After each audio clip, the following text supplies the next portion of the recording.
स्वागत है आप सभी का हमारे YouTube channel BK study IQ में। आज क्लास 10th का NCERT से चैप्टर 2 स्टार्ट कर रहे हैं और एक ही क्लास में पूरा चैप्टर समाप्त कर देंगे। लेसन 2 चैप्टर का नाम है बहुपद। चैप्टर का नाम है बहुपद। बहुपद क्या होता है? देखिए, यदि हम बात करें बहुपद की, तो चाहे चर हो, अचर हो या चर के गुणांक हो, ठीक है, इनसे प्लस या माइनस या गुणा तथा ऋणात्मक घातांक के जोड़, घटाव या गुणन की क्रिया वाले बीजगणितीय संख्या होते हैं। जैसे उदाहरण के लिए मान लीजिए x square plus 2x plus a, ये है, ये क्या है? ये एक बहुपद है। कितने पद है इसमें? 1 2 3 पद है। इसको त्रिपदी भी कहा जाता है, जिसमें एक पद होगा, एक पदी, दो पद होगा, द्विपदी, तीन होगा, तीन पदी, ऐसे ही बढ़ता जाता है। तो ये तीन पदी है। और कभी कभी घात पूछा जाता है कि बहुपद की घात क्या है। तो जो मैक्सिमम पावर होती है वही बहुपद की घात हो जाती है। तो इसमें अधिकतम घात कितना है चर का? यहाँ पर एक्स पे 2 है, यहाँ एक्स पे 1 है, तो मैक्सिमम घात एक्स का कितना है? 2 है। तो इस बहुपद का अगर घात पूछा जाएगा तो कितना बताएंगे? 2 बताएंगे। मान लीजिए यहाँ पे x cube plus 2x² plus 4x minus 5 है। यहाँ पे बहुपद का घात कितना है? कितना है? अधिकतम घात 3 है। यहाँ पर बहुपद का घात 3 हो जाएगा। ठीक है, तो चलते हैं प्रश्नावली की ओर। प्रश्नावली क्या है, ये भी ध्यान रखिएगा कि कुछ ऐसे भी होते हैं। मान लीजिए एक्स प्लस 5, यहाँ पे एक्स का घात कितना है? 1 है। अगर ऐसा बहुपद जिसमें एक्स का घात 1 हो, या चर का कोई भी वाई, एक्स वाई कुछ भी हो सकता है, लेकिन जिसमें चर का घात जो है 1 हो, उसे कहते हैं रैखिक बहुपद। क्या कहेंगे? रैखिक बहुपद। जिसमें चर का घात अधिकतम 2 हो, उसे कहते हैं द्विघात बहुपद। जिसमें 3 हो, त्रिघात बहुपद। इस प्रकार से चलता रहता है। पहला प्रश्न है, किसी बहुपद के px के लिए y बराबर px का ग्राफ नीचे आकृति में दिया गया है। प्रत्येक स्थिति में px के शून्यकों की संख्या ज्ञात करना है। घात चाहे 1 हो या 2 हो या 3 हो, यानी अधिकतम। दो बहुपद एक घात होगा तो रेखीय, दो घात रहेगा द्विघात, तो तीन घात रहेगा तो त्रिघात बहुपद कहलाता है। ठीक है, और दूसरा पॉइंट ये बता देते हैं कि एक द्विघात बहुपद, जो द्विघात बहुपद होता है, इसका व्यापक समीकरण जो होता है इस रूप का होता है, x² plus bx plus c। और ए बी सी ये तीनों वास्तविक संख्याएं होती हैं, और ए जो है ये 0 नहीं होता है।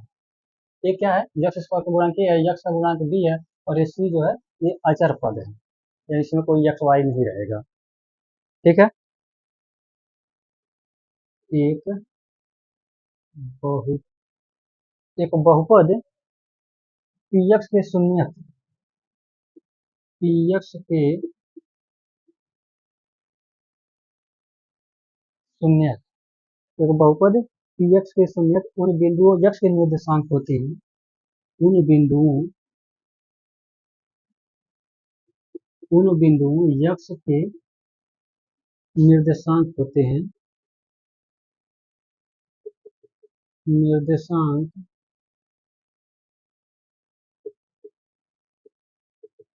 निर्देशांक होते हैं जहां y बराबर px का, जहां y बराबर px का, जहां y बराबर px का ग्राफ x अक्ष को प्रतिच्छेद करता है। px का ग्राफ x अक्ष को प्रतिच्छेद करता है, प्रतिच्छेद करता है। क्या ध्यान देना है? एक तो तुमको बता दिए, और सॉरी ये द्विघात का व्यापक समीकरण ax² plus bx plus c होता है। अगर त्रिघात का व्यापक समीकरण पूछे तो ax cube plus bx square plus cx plus d होता है।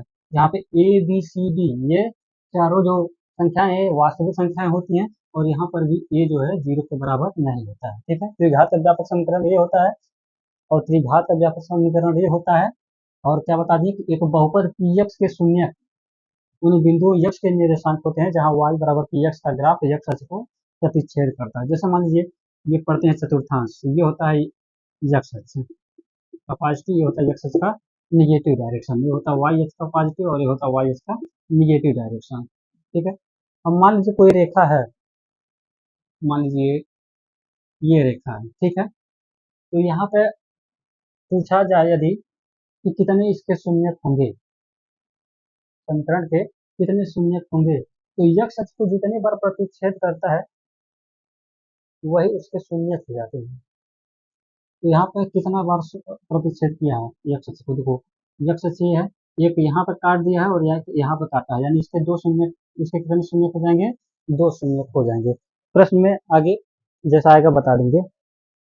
पहला प्रश्न दिया है कि किसी बहुपद के px के लिए y बराबर px का ग्राफ नीचे आकृति में दिया गया है, प्रत्येक किस्म px के शून्यकों की संख्या ज्ञात कीजिए। तो पहला कुछ इस प्रकार से दिया है, ग्राफ कुछ इस तरीके से बना है,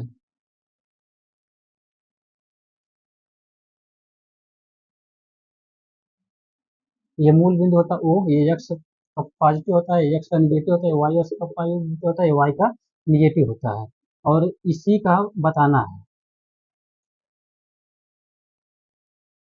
y बराबर px का।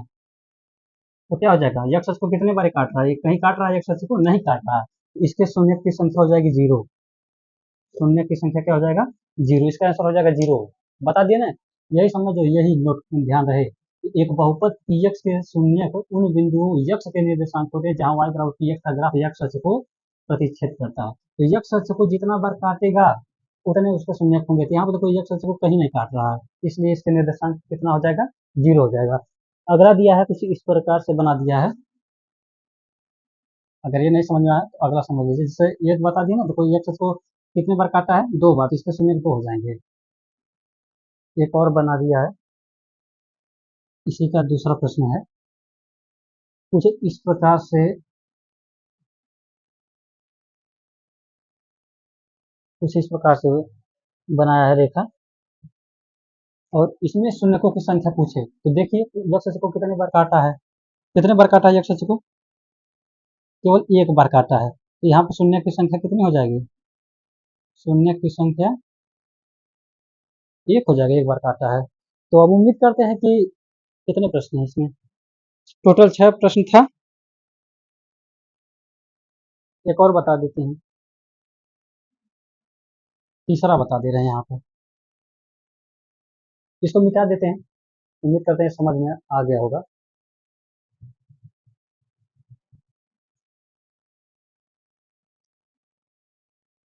तो बना दिया है,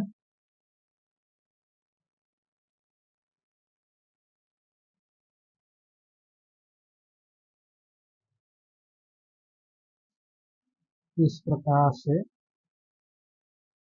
इस प्रकार से बना है। तो कितने हो जाएंगे इसके शून्य, देखो एक यक्ष अक्ष को यहाँ पे काट रहा है, यहाँ काट रहा है और यहाँ पे काट रहा है, कितने बार काटा है, एक दो तीन बार काटा है, यानी यहाँ पे शून्य की संख्या कितनी हो जाएगी, तीन हो जाएगा। कितने शून्य होंगे, तीन होंगे। समझ में आ गया होगा कि वह रेखा यक्ष अक्ष को जितने बार काटेगी उतने उसके शून्य होंगे। ठीक है, ये ध्यान रखें, एक बहुपद px के शून्य उन बिंदुओं x के निर्देशांक होते हैं जहां y बराबर px का ग्राफ यक्ष अक्ष को प्रतिच्छेद करता है, तो ये px का ग्राफ है। ठीक है, बाकी लगाएंगे, आ जाएगा, कोई कठिन नहीं है। चलिए चौथा भी बता दे रहे हैं,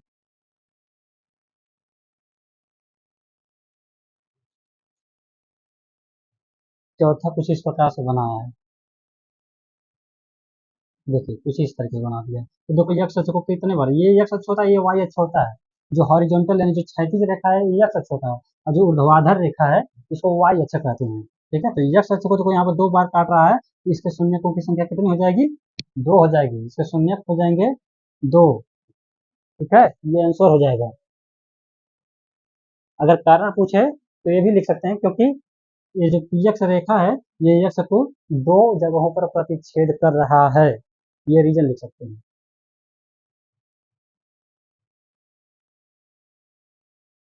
पांचवा प्रश्न दिया है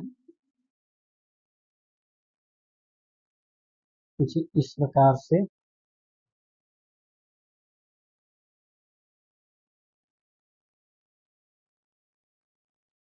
चलिए गिन लो, एक बार यहाँ काट रहा है एक्स को, यहाँ काट रहा है, यहाँ काट रहा है, यहाँ काट रहा है, 4 बार काट रहा है, इसके शून्य की संख्या कितना हो जाएगा? 4 हो जाएगा। समझ गए? 4 हो जाएगा। एक और प्रश्न बचा है लास्ट, ये भी देख लो।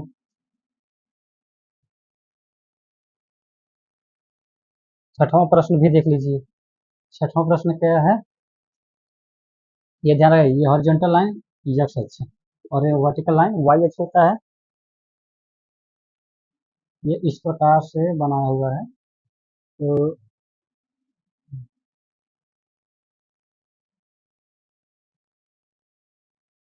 देखो, एक यहाँ पर काटा है 2, यहाँ पर काटा है 3, यानी इसका शून्य की संख्या कितना हो जाएगा? 3। बस ये समाप्त हो गया पहला एक्सरसाइज। पहला एक्सरसाइज समाप्त। इतना ही प्रश्न थे पहले एक्सरसाइज में। ठीक है, समझ में आया? समझ में आया हो तो वीडियो को लाइक कर दीजिए। बहुत ही अच्छा प्रश्न था। ठीक है, अगर नहीं समझे एक बार और इसको देख लीजिएगा। अब चलते हैं अगले एक्सरसाइज की ओर। किसी बहुपद के शून्यकों और गुणांकों में संबंध को एक उदाहरण के माध्यम से हम सब लोग समझने की कोशिश करेंगे। या सीधा एक्सरसाइज पर आते हैं, एक्सरसाइज से ही हम बता देते हैं प्रश्नों को। पहला प्रश्न है, निम्न द्विघातों के शून्यक ज्ञात कीजिए और शून्यकों तथा गुणांकों के बीच संबंध की सत्यता की जांच कीजिए। प्रश्न है, x square minus 2x minus 8, x square minus 2x minus 8, ये पहला प्रश्न है। इसका शून्यांक ज्ञात करना है। शून्यांक का मतलब यक्स के क्या क्या मान हो सकते हैं। द्विघात समीकरण है ना, यक्स का अधिकतम घात कितना है? 2 है, तो इसके शून्यांक कितने होंगे? 2 होंगे, यानी यक्स के 2 वैल्यू आएंगे। ठीक है, और फिर कह रहा है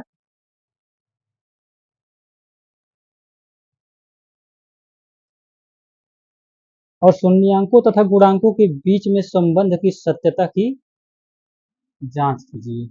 तो द्विघात का व्यापक समीकरण क्या होता है? A x square plus b x plus c बराबर 0, ये होता है द्विघात समीकरण का द्विघात का व्यापक समीकरण। ठीक है, तो यहाँ पे ए बराबर कितना है? इसका गुणा, एक्स स्क्वायर का गुणांक कितना है? कुछ नहीं हो तो 1 है, यानी ए का वैल्यू कितना है? 1। बी का वैल्यू कितना है? देखो ये होता है बी का वैल्यू, यानी बराबर -2, और सी का वैल्यू कितना दिया है? -8। तो पहले तो इसका शून्यांक हम ज्ञात कर लेते हैं, x square minus 2x minus 8। तो गुणनखंड करना आप लोग सीखे होंगे। गुणनखंड करना जानते होंगे, कैसे करते हैं? 8 का यहाँ गुणांक से गुणा करते हैं, तो 8 का 1 से गुणा करेंगे कितना आता है? 8। अब इनको सेट करना होता है, यहाँ माइनस है तो घटाने पे 2 आए, अब गुणा करने पे 8 है, तो 4 गुना 8 और 4 में से 2 जाएगा 2, हो गया सेटिंग, यानी एक्स स्क्वायर माइनस 4 में से 2 घटा दो, यहाँ पे एक्स लगा दो, -8। एक्स स्क्वायर माइनस 4 का एक्स गुणा करेंगे 4x, माइनस का यहाँ ब्रैकेट के पहले माइनस है, तो ये चिन्ह अंदर का बदल जाता है, तो ये माइनस से प्लस हो जाएगा, और 2 का एक्स गुणा करेंगे 2x और -8। अब दो दो भागों में इनको ऐसे बांट लिया करो। यहाँ पर इन दोनों में क्या कॉमन है? केवल x कॉमन है, यानी यहाँ बचेगा केवल एक एक्स, क्योंकि एक एक्स बाहर हो गया, तो यहाँ पर बचेगा -4। यहाँ क्या कॉमन ले सकते हैं? +2, तो यहाँ पर बचेगा x बच जाएगा, और यहाँ पर बचेगा 2 का किससे गुणा करते हो तो 8 आता है 4 से। x-4 यहाँ भी है, x-4 यहाँ भी है, तो x-4 भी क्या हो जाएगा? कॉमन हो जाएगा, दूसरे ब्रैकेट में बच जाएगा x और ये +2। ऐसे आप गुणनखंड करते थे। अब जान लो, यदि x-4 बराबर 0, तो x बराबर कितना हो जाएगा? 4, यानी एक शून्यांक तो 4 हो जाएगा। और दूसरा, यदि x धन 2 बराबर 0, ये 2 है, तो x बराबर कितना हो जाएगा? 2 इधर जाएगा तो -2 हो जाएगा, यानी दूसरा शून्यांक कितना हो गया? 2। यानी इसके दो शून्यांक क्या क्या आ रहे हैं? 4 आ रहा है और -2 आ रहा है। फिर कहा इसकी जांच भी कीजिए, इसकी सत्यता की जांच कीजिए। आप लोग एक चीज और पढ़े होंगे, ए एक्स स्क्वायर धन बी एक्स धन सी में अगर मूलों का योगफल पूछता है, मूलों का योगफल, मूलों का योगफल, तो सीधा सीधा माइनस बी बटे ए, माइनस बी बटे ए, याद रख के रखते हैं, माइनस बी बटे ए होता है, यानी इसके बटे ए, ठीक है। और मूलों का गुणनफल, मूलों का गुणनफल, मूलों का गुणनफल पूछे तो सी बटे ए, सी बटे ए, इन्हीं की जांच करना है। यानी एक मूल तो 4 आया, माइनस 2 आया है। अब चेक कर लेते हैं मूलों का योगफल। यदि मूलों का योगफल क्या आ रहा है, एक 4 आया, एक माइनस 2 आया, 4 में माइनस 2 को क्या करो, जोड़ो, जोड़ेंगे कितना आ जाएगा, प्लस माइनस माइनस होगा, नहीं 4 में से 2 घट जाएगा तो प्लस माइनस माइनस यानी 2, यानी घटाओगे 4 में से 2 जाएगा, 2 आएगा। और ऐसे में देखो, ऐसे तो 2 आ रहा है, यहाँ माइनस बी बटे बी का वैल्यू कितना था, माइनस 2 था। यहाँ माइनस होता है फार्मूले में, फार्मूला माइनस होता है, बी का वैल्यू भी माइनस 2 है। अब बाकी ए का वैल्यू कितना है, 1 है, तो माइनस माइनस क्या हो जाएगा, प्लस हो जाएगा, यानी 2 में 1 का भाग दोगे 2। मूलों का योगफल जोड़ रहे थे तभी भी 2 आ रहा था, और सूत्र से भी मूलों का योगफल कितना आ रहा है, 2, अर्थात हमारा क्या है, ये सत्य है। अब मूलों का गुणनफल देख लो, मूलों का गुणनफल में एक 4 था और एक माइनस 2, यही तो 2 शून्य का आए थे निकल करके यहाँ से, देखो यही तो दोनों शून्य निकल कर आए हैं। इनका गुणनफल करोगे तो कितना आएगा, माइनस 8 आएगा। अब सूत्र में रख करके देखो क्या माइनस 8 आ रहा है, अगर आ रहा है तो हो गई जांच इसकी। सी बट्टे वो होता है फार्मूला, सी बट्टे ए, सी बटे ए का मतलब ये होता है ये वाला अचर पद कितना है, माइनस 8 है। सी का वैल्यू यहाँ तुलना किया था, माइनस 8 निकाले थे ना। अब बटे ए का वैल्यू कितना है, 1, इसमें भाग दोगे तो माइनस 8, देखो ऐसे भी माइनस 8 और ऐसे भी सूत्र से भी माइनस 8 आ रहा है, यानी हो गई ना जांच। ऐसे भी, ऐसे जो आगे के प्रश्न दिए हैं, दूसरा तीसरा चौथा, ये सब ऐसे ही जांच कर लेंगे, ठीक है। एक और बता देते हैं, इसको अगर नहीं समझ में आए तो दोबारा से देख लीजिएगा वीडियो। दूसरा प्रश्न बता देते हैं।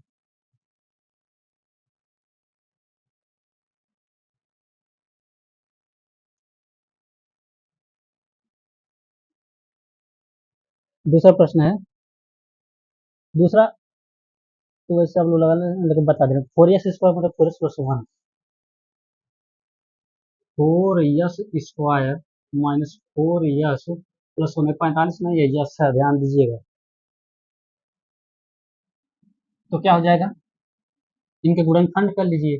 जब गुणनखंड करेंगे तो एक का 4 से गुणा करेंगे 4 आएगा, यानी गुणा करने पे 4 आए, यहाँ प्लस यानी जोड़ने पर भी 4 आए, तो 4 का 1 से गुणा करो तो 4 आएगा, यानी गुणा करने पर 4 आए, और यहाँ प्लस है तो इनको क्या करो, जोड़ने पर 4 है, तो 2 2 4, 2 दूना भी 4 होता है, यानी हो जाएगा 4x² minus 2 plus 2 into yes plus 1, 4x² minus 2 yes, plus था ब्रैकेट के पहले माइनस, इसलिए भी माइनस हो जाएगा, 2 यस प्लस 1, इन दोनों में क्या कॉमन है, 2 यस कॉमन है, यहाँ पे बचेगा केवल 2 यस, और माइनस यहाँ पे बचेगा 1, इन दोनों में क्या कॉमन है, 1 तो कॉमन है, तो यहाँ क्या हो जाएगा 2 यस, और चूंकि माइनस कॉमन लिए हो तो यहाँ भी एक माइनस हो जाएगा, और यहाँ पे बचेगा 1, क्योंकि तभी तो ब्रैकेट तोड़ो माइनस माइनस प्लस हो जाएगा, और 2 yes minus 1, 2 yes minus 1 common हो जाएगा, 2 यस माइनस 1। अब फिर अगले ब्रैकेट में क्या बचेगा, ये 2 यस माइनस 1, यानी दोनों, देखिए यदि 2 यस माइनस 1 बराबर 0, तो 2 यस बराबर क्या हो जाएगा, माइनस से किधर जाएगा, प्लस 1 हो जाएगा, और यस बराबर ये 2 इसके नीचे आ जाएगा, यानी 1/2 हो जाएगा, और इसीलिए देखो दोनों सेम था, तो दूसरा भी कितना आ जाएगा, दूसरा भी 1/2 ही आएगा, इसके बराबर भी यदि 0 रखोगे तभी भी 1/2 ही आएगा, यानी इसके दोनों मिलके आ जाएंगे 1/2, ठीक है। अब आंसर की हमें जांच करना है इसकी सत्यता का, तो तुलना कर दीजिए, ए का वैल्यू कितना है, 4 है, बी का वैल्यू कितना है, -4 है, सी का वैल्यू कितना है, 1 है, ठीक है। मूलों का योगफल, मूलों का योगफल, मूलों का योगफल,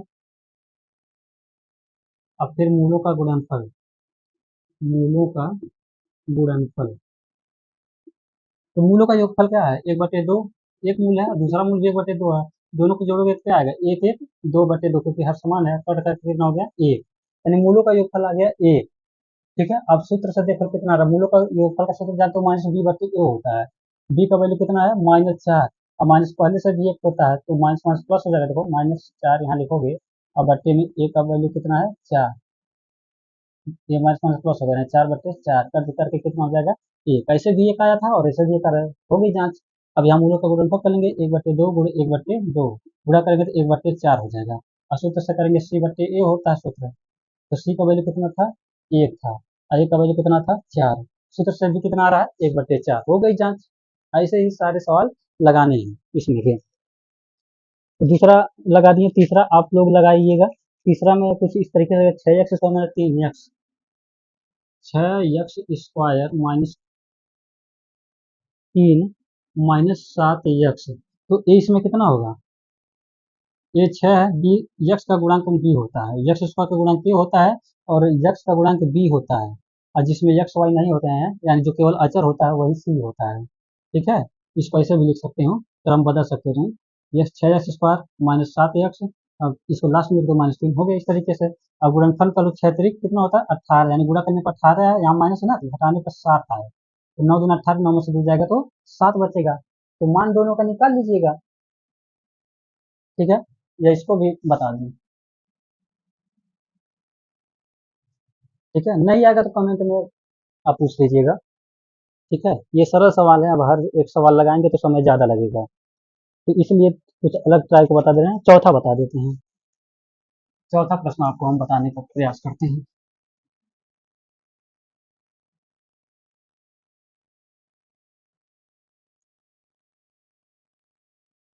चौथा प्रश्न है 4u² plus 8u, 4u² plus 8u, ये प्रश्न है।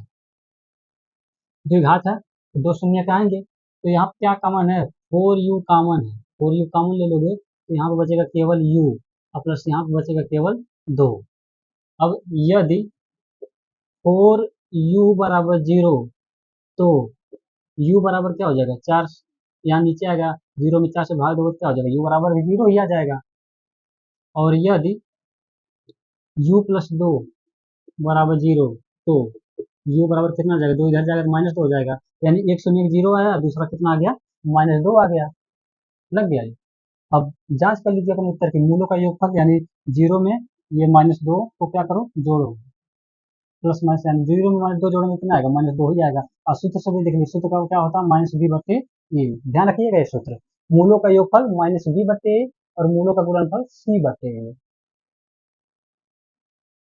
तो -b/a, यानी b का वैल्यू कितना है, तुलना कर लीजिए, a का वैल्यू कितना है, 4 है, b का वैल्यू u वाला गुणांक, यानी b का वैल्यू हो गया 8, और c का वैल्यू कितना है, c है कहीं अचर पद है कहीं जिसमें u ना हो, नहीं है, तो उसका वैल्यू यानी 0 है। क्लियर, अब देखिए तुलना कर लीजिए,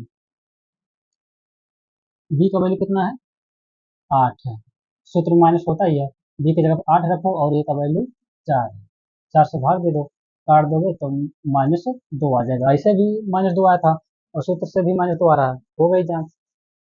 अब आगे देखिए, मूलों का गुणनफल निकाल लीजिए, मूलों का गुणनफल, मूलों का गुणनफल फार्मूला होता है c/a, ऐसे निकाल लीजिए, 0 गुणे -2, क्योंकि एक शून्य कम निकाले थे 0 था, तो दूसरा -2 था, इनको गुणा करो क्या आ जाएगा, 0 आएगा, मूलों का गुणनफल 0 आ रहा है। अब सूत्र से निकालिए, c का वैल्यू कितना है, 0, और a का वैल्यू कितना है, 4, 0 में 4 से भाग दोगे कितना आएगा, 0, सूत्र से भी 0 आ रहा है, हो गई ना जांच। और और कुछ अलग टाइप का दिख रहा है, छठवां आप लोग लगा लीजिएगा, पांचवा बता दे रहे हैं, नहीं आएगा तो आप कमेंट करके पूछ सकते हैं, इसका चाहे तो स्क्रीनशॉट ले लीजिए या इसको दोबारा देख लीजिएगा। ठीक है, पांचवा बता देते हैं, छठवां आप लोग लगा लीजिए।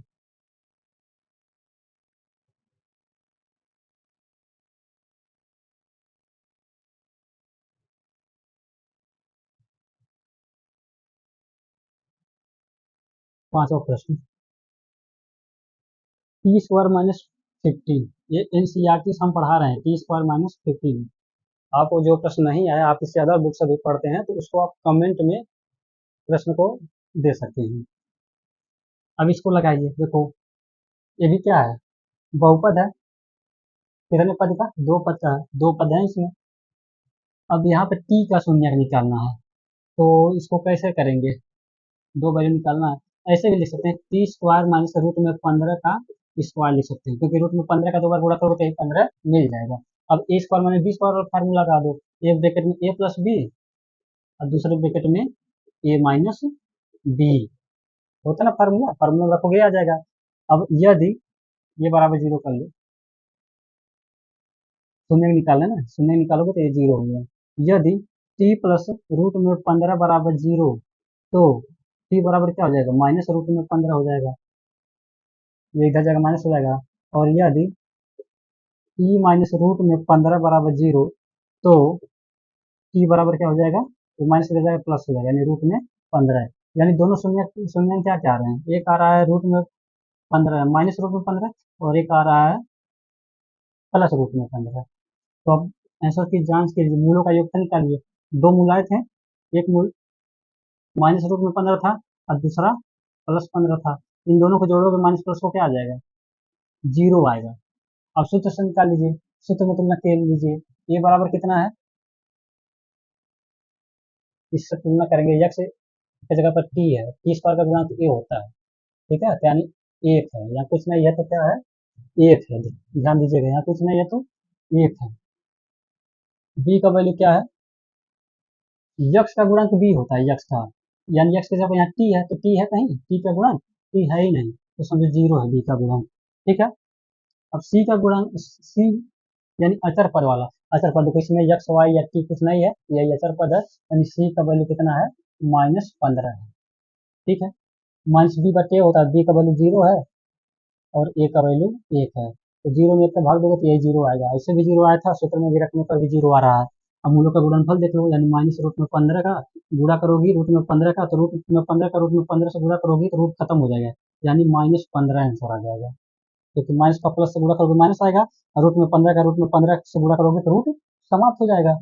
अब सूत्र से देख लो कितना आ रहा है, सी का वैल्यू कितना है, -15 है, -15 है, और ए का वैल्यू कितना है, एक है, भाग दोगे तो क्या आएगा, फिर -15 आएगा, सूत्र से आ गया, हो गई जांच, ठीक है। एक जो छोड़े हैं उसको आप लोग लगा लीजिएगा। दूसरा प्रश्न देखिए,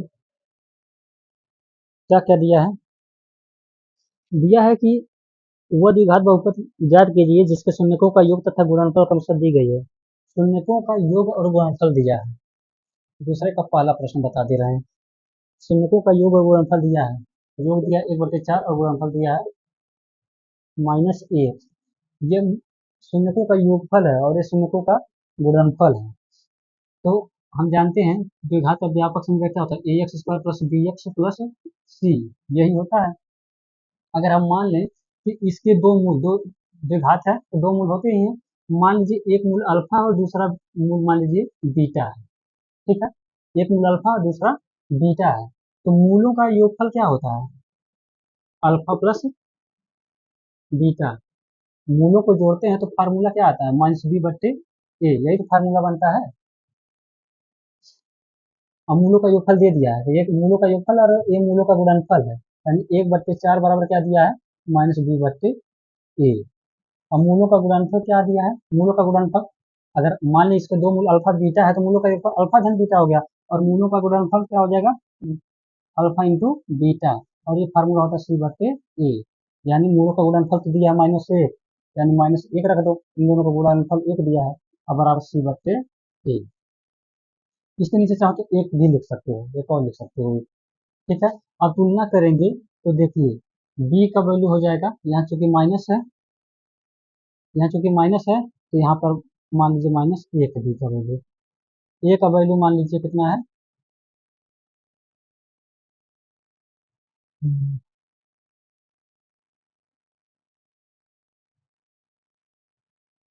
a का वैल्यू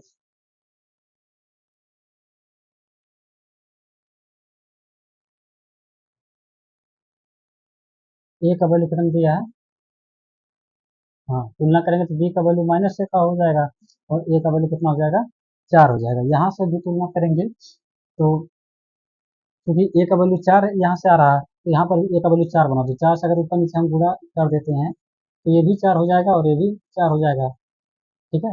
a का वैल्यू 4 तो हो ही मिल ही गया है, यहाँ गुणा करोगे 4 का -100 तो -4 हो जाएगा, जैसे ये गुणा करोगे हम -4 हो जाएगा, नीचे 4 100 तो 4 को, c का वैल्यू कितना आ जाएगा, तुलना करोगे -4 और a का वैल्यू 4 तो पता ही है, ठीक है, तो तीनों का वैल्यू पता चल गया। अब इसी में रख दीजिए, मिल जाएगा। ए का वैल्यू कितना है, 4, यहाँ लिख दो 4 एक्स स्क्वायर प्लस बी का वैल्यू कितना है, -1, तो -1 रख दीजिए। और एक्स का वैल्यू कितना है, सॉरी यहाँ तो एक्स रहेगा ही, प्लस सी का वैल्यू कितना है, -4, इसी को रखिए 4x² प्लस माइनस माइनस एक का एक्स गुणा करो, एक्स हो जाएगा प्लस माइनस -4, ये हो जाएगा आंसर।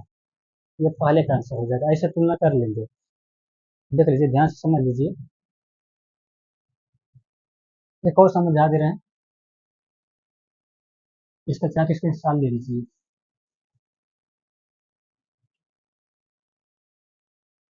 दूसरा प्रश्न, दूसरा है मूलों का योगफल रूट में 2 है। मूलों का योगफल रूट में 2 है और मूलों का गुणनफल 1/3 है। ये मूलों का योगफल है और ये गुणनफल है। मूलों का योगफल का मतलब अल्फा प्लस बीटा। हम मान ले रहे हैं कि ax² plus bx plus c यही द्विघात समीकरण है और इसके दो मूल अल्फा और बीटा हैं। इनका योगफल अल्फा धन बीटा, सूत्र में से जानते हो तो -b/a होता है। और यहाँ पे दिया मूलों का योगफल कितना है, रूट में 2 है। इसके नीचे कुछ नहीं है तो 1 मान लो, बराबर -b/a। तुलना करेंगे या मूलों का गुणनफल निकाल लीजिए, अल्फा इंटू बीटा, c/a होता है फार्मूला। अब मूलों का गुणनफल दिया 1/3 बराबर c/a। ठीक है, यहाँ से देखिए ए का वैल्यू क्या निकल रहा है, 3 निकल रहा है और यहाँ से ए का वैल्यू 1, तो बराबर कर दीजिए। यहाँ भी 3 से गुणा कर दीजिए, ऊपर नीचे 3 से गुणा करेंगे तो हो जाएगा 3 रूट में 2 बटे 3 बराबर -b/a। तो यहाँ से निकल जाएगा ए का वैल्यू 3 और बी का वैल्यू माइनस, यहाँ तो माइनस इधर ला दो, -3 रूट में 2 और यहाँ से सी का वैल्यू क्या हो जाएगा, 1 हो जाएगा। अब रख दीजिए इसी में, इसी समीकरण में ए का वैल्यू 3 यानी 3x स्क्वायर प्लस बी का वैल्यू कितना है, 3 रूट में 2, 3 रूट में 2 लेकिन -3 रूट में 2 है, -3 रूट में 2 इंटू यहाँ एक्स प्लस सी का वैल्यू कितना है, सी का वैल्यू 1 है। सॉल्व कर देंगे तो हो जाएगा 3x² plus minus minus 3 root में 2x प्लस 1। ये हो गया द्विघात का व्यापक समीकरण।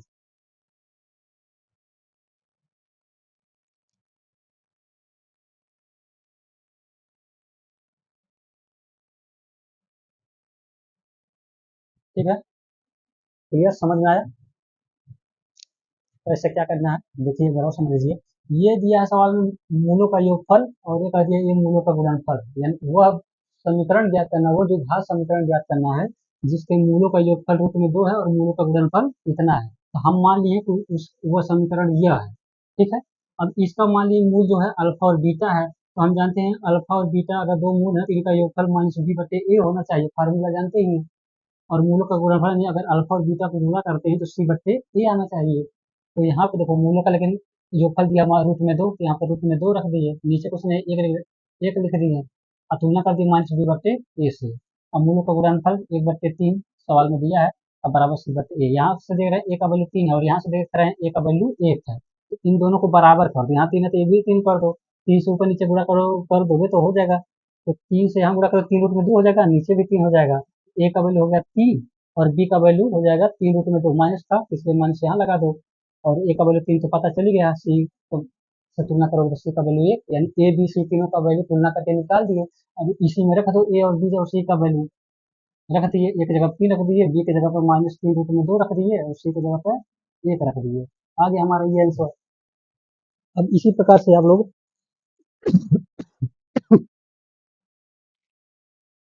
आगे का प्रश्न लगा सकते हैं।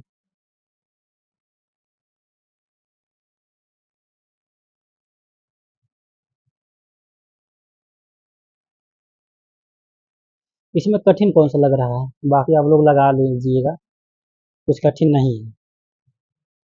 चलिए जीरो वाला बता दे रहे हैं, तीसरा बता देते हैं आपको, 0 और रूट में 5।